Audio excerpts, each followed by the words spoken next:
shaker. That's 24 ounces. It's like, okay, works for me. So he came in, I asked him, what kind of beer would he like? It's all about finding out what your people want. And he said, I love a Guinness. So we got him Guinness, and he, as we're doing the cover shoot, he powered down like 2 of these 24-ounce Guinness. Which brings me up to the next thing that you want to remember. Whenever you're photographing celebrities, it pays off to get them really drunk because they do fun, amazing things. So he then started showing us like beer tricks. So that's that little glass that they wanted to give us to begin with. And it worked much better in this situation. And a lot of times it's like pairing like the right location for the subject. Randy is sort of old school, so I felt like that old bar, Musso and Frank's, was going to be perfect with Hollywood history. On the other hand, for Vincent Kartheiser, Mad Men, he's like a younger cat, so I wanted something hipper. This is a bar in West Hollywood, and the first thing that he did is I said, well, maybe I could get you over to the bar. He popped right on top of it. So it was like the right feel for him to feel relaxed, and I'm doing that shot. But you have to think, like what the publication is. And so I know that I can't do a cover shot with that much stuff going on. They have to have room for cover lines and header and everything like that. So in addition to that loose, wide shot with the 24-70, I'll talk more about that lens, but this is a lens I use constantly for portrait photography, and I'm so glad you guys have introduced the new G-Master 24-70. So shooting with this is the A-Mount Zeiss version. I'm shooting the wide shot at 24 millimeter, but then zooming in at 70 millimeter for just this simple backdrop as a clean cover. So think about those things too, like if a lot's going on, look for something simple. If everything's really simple, look for a way that you can tie more into the shot. Don King, again, went there scouting early. This is a shoot for Forbes magazine, found our location. Don showed up with the most amazing props anyone's ever brought on a photo shoot, which were, he had his bling, he had his American flag, he had his comb, but the cool one was Don King is the type of guy who can show up with a world welterweight champion in the back of his car when you need one as a prop. So this is world welterweight champion Carlos Mayorga. And we did this picture. This is sort of for the 2-page opener. And it's like, I looked for a double page opener, but I'm also looking for cover, so I want to do something dramatically different. And sometimes, like with cover shoots, it helps really to distill someone down to their essence. In this case, with Don King, it's all about the hair. So we did this picture, and as this is one of the instances he's backlit from both sides, so the hair really lights up. And as I'm doing this, he's like, I know what you want, Brian, I know what you want. And he kept backcombing the hair so the static raised it up even more. And as we're doing this, he just kept saying, just get me on the cover, Brian, get me on the cover. And Don got his way, because here he is on the cover.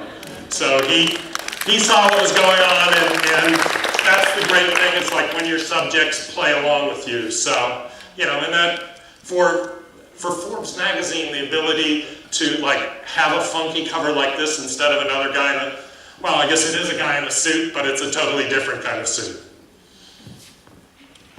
Shaquille O'Neal wanted to be photographed at the Delta Hotel because he was doing a ESPN interview the day that we were shooting him, and this happens a lot with celebrities. It's like they'll basically say, we'll do one day for press, and then they cram, 2 or 4 or 8 or 6 things in the day.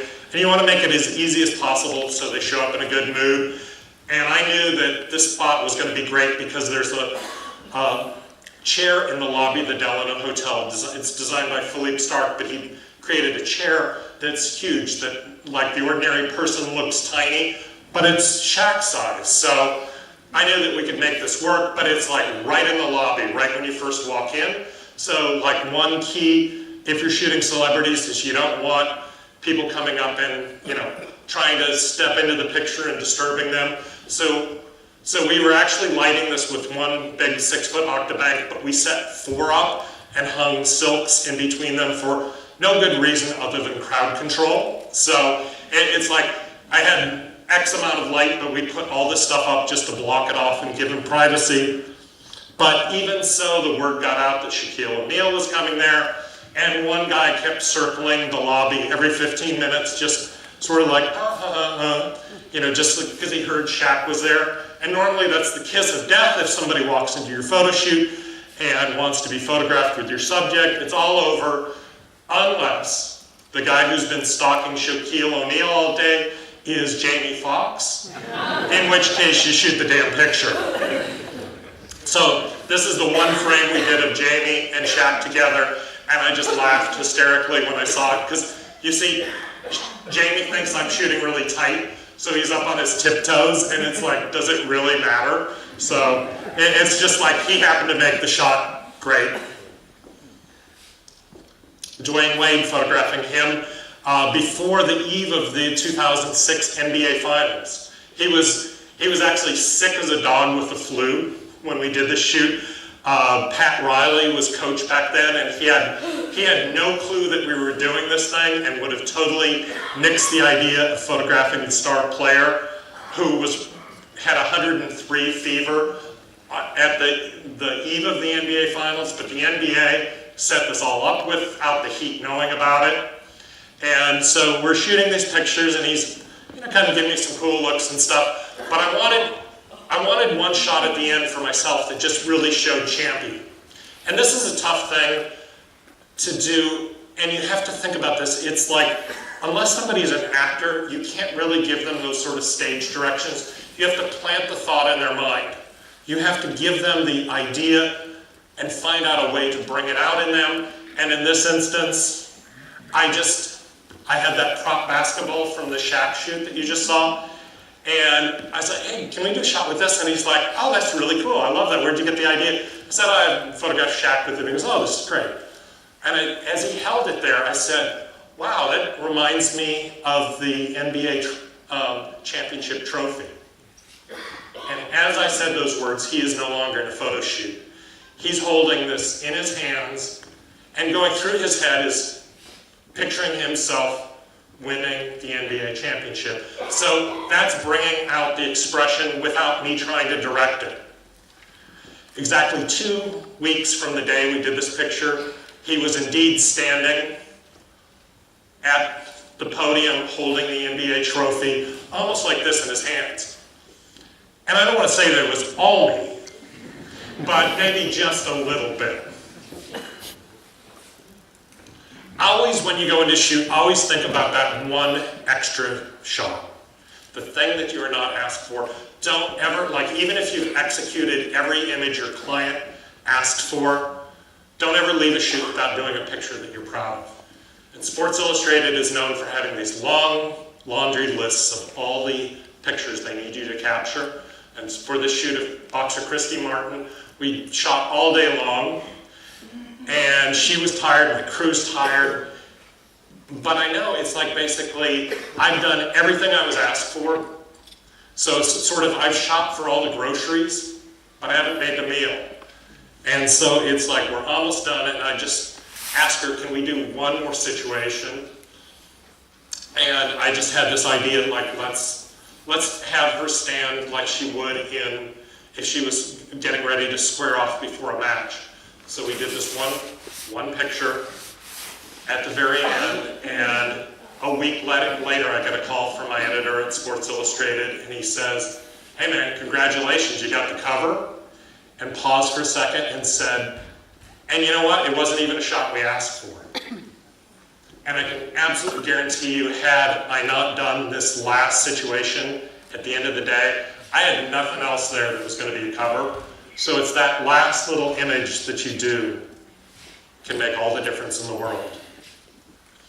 And in terms of concepts and ideas and what you want to do, sometimes it boils down to how can you sell your subjects to do what you need, create the picture that you have in your mind. And this was an Esquire magazine shoot of the amazing Randy. He's a psychic debunker who sort of demystifies faith healers and everything like that. And I had this idea I was going to make him disappear. So I explained that to him, and he looks me straight in the eye and says, well, that's absolutely positively the stupidest idea I've ever heard in my life. So that's totally not what I do. I'm the opposite of that. So sometimes it's better to show, not tell. You know, we're all visual people as photographers, so sometimes showing somebody your idea instead of talking through it. I said, you know, I probably haven't explained this very well.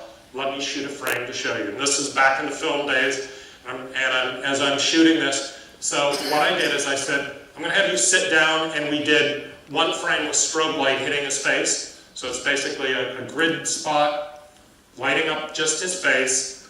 And then I asked him, I said, I need you to get up carefully from the chair and don't disturb it. So he got up, and we did a second exposure on the same instance with just two spotlights lighting up the background, which is kind of letting the chair bleed through behind him where those are hitting, and he was in shadow. And so then I sat there, this was back in film, so I'm waiting for Polaroid to develop, and I pulled the Polaroid up and show him basically this image as our test. And he looks down at it, looks back at the chair, looks down at it again, looks up at me, and said, you're not nearly as dumb as I thought. I love it, kid. So it's that idea of like, basically what I did was, I said I'm going to show you a trick, but I'm going to let you in on it. And that's what he liked, because it's like, I didn't say, I'm going to do two images and combine them in Photoshop as layers, and the top layer I'm going to do subtract. It's like, no, that's going to fly. It's like I basically showed him my cards and how we're doing it. So sometimes it's like that, like I said, knowing which buttons to push, how to get your subject to react. For this shoot, this is David Guetta. This was shot with, again, 24-70, a lens I use all the time because I wanted that extreme portrait. I don't want to do just a tight headshot of him. I like to keep a lot of environment around the shot. So this was on the rooftop of the Soho House in Miami Beach. We're setting up. We set up way before dusk. We're waiting, the light's going down, going down, going down. It's like, God, we got to get him up here. It's going to be dark. We got to get him. So he got there. There's still dusk, and the wind's blowing. So he's like, oh, I don't want to do it up here. The wind's blowing. I said, stand up here and let the wind blow against you. And so this is basically lit with one big Octabank, which it's a 6-foot Octabank, which is like a giant sail in the wind. So it's like I actually had 3 assistants holding the thing in place so it didn't twist or go over or fly off the 23rd floor of the building. And he got in place, and suddenly, when he's in place, he's feeling like, oh, this is great, I'm at the top of the world. So it's that getting the little things you do to get your subject to do what you want. Here's a boxer. This is a Cuban boxer, and I love shooting in gyms because the backdrops are always so cool, but the lighting's always crappy. And I can change the light, so the background's already there. I want to look like I'm the lucky guy who walked into a shoot that was the best lit gym of all time. Like a lot of lighting that I'll show, it's like, doesn't really call attention to itself, so I'll kind of talk you through it. But to me, a perfect picture is if somebody looks at it and go, oh, he's so lucky he walked in and it was lit perfectly for him. Like, I don't need somebody to go, I bet he used a kicker light over there and a backlight there. I'd rather people just look at it and pay attention to the subject. So what we did on this is we've got one beauty dish like you see up here, off from the side, lighting them up. The background's going would go a little bit dark because it's twice as far away, so it's about a 2-stop gloss. So we just kicked in one more, grid spotlight, just kind of lighting up the flag and the rings, the ropes in the background behind him, just down. It's actually placed right behind him, shining up to give it, the final look. So it, to your eye, it just seems like it's seamless, and I walked into the shot like this, but it's those little things to really play it off. And now, so all that is really what, I based a lot of my career on, which was shooting on locations, capturing a lot around the subject. But in 2008, I had the opportunity to do a project in partnership with Sony as well as the Creative Coalition. I had the phone call, like another one of those great phone calls you get a few times in your life, from Kayla Lindquist, who runs our Artisan program, who asked, what do you think about photographing a bunch of celebrities during Oscar week for a book to support the arts? And she says that the line went dead for a minute, and I said, well, that's because I was packing. Because it's like, yeah, hell yeah, I'll go off and do this. And so we actually, we were about 3 portraits in when we decided, hey, we got to keep this thing going. So, our 3-day shoot, I turned it into like 18 days of shooting over the next, year and a half. And Anne Hathaway was one of the people that we shot. And this is another reason I love the 24-70, and I'm so happy that they brought out a G-Master version of it, which is the sharpest 24-70 I've ever shot with. This is the A-mount, the Zeiss version, which I thought was, the pinnacle of 24-70s till I just last week got to shoot with the G-Master. And why I love this lens is, in addition to those wide shots that I was showing earlier with a lot of environment, I actually really love doing tight portraits at 70 millimeters. It's just a little bit closer to your subject than you are with an 85 millimeter. It gives it a little bit more intimate look, and I think most of the guys out here would agree with me when I say, if you have the choice between closer to Anne Hathaway, you go for it. So, it's just that nice feel. You're in nice and close to the subject. So I use that focal length a lot. The other lens that I use a lot is 85 millimeter. So for a tight portrait here of Alyssa Milano, when I want something tighter and maybe just a little bit flatter than the perspective I get with 70 millimeter, the 85. Between the two of these, this is probably accounts for 95% of what could, or at least they could handle 95% of what I shoot. So really, like as a portrait photographer, I build everything upon these 2 lenses. Kim Kardashian over there, but it's like going back and forth. So this whole project, I basically had 2 bodies, one with the 85 and one with the 24-70, and it's the same background all the way through. We ended up photographing 250 people, and I like to, as I'm doing a project, really give it some cohesiveness, which means you kind of tie everything together. And I don't want the thing to be like, oh, suddenly he changed to a red background, or suddenly he changed to a white background. I just want a consistent look and feel throughout, which calls attention not to my background choice, not to the way I change the lighting, because the lighting is consistent all the way through, but I want people to see these images and pay attention to the most important thing of the shoot, which is not what I'm doing, but the subject. So I want them to really focus on the subject, not like, oh, he moved his kicker light a little bit to this side, or this. I just want you to look at these people and catch their personality. And all these shots were done, aside, we had a glorious hour with Anne, but with everybody else we did these shots in between 5 minutes and 15 minutes at the most. So just being able to, I'm not necessarily trying to capture the definitive portrait, but I'm doing the best picture that we can do to represent how they feel during that hour. During that 5 minutes.